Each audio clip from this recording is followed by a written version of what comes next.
Общественный центр социальных инициатив, за что мы очень благодарны, выбрал проект Всемирного Абхазско-Грузинского конгресса, который я представляю в Общественной палате.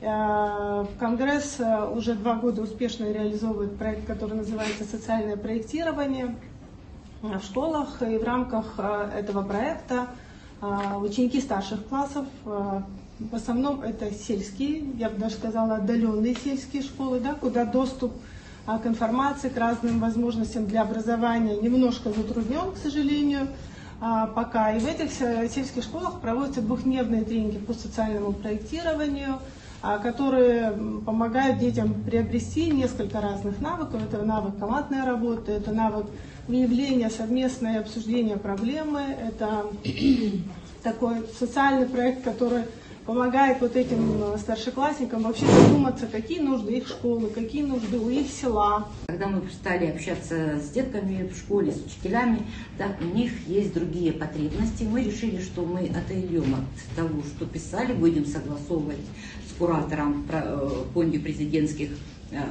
грантов те изменения, которые хотели бы увидеть именно в школе. Да. И так в оборудовании получились сплит-системы и какие-то еще необходимые игры развивающие, которые хотели дети.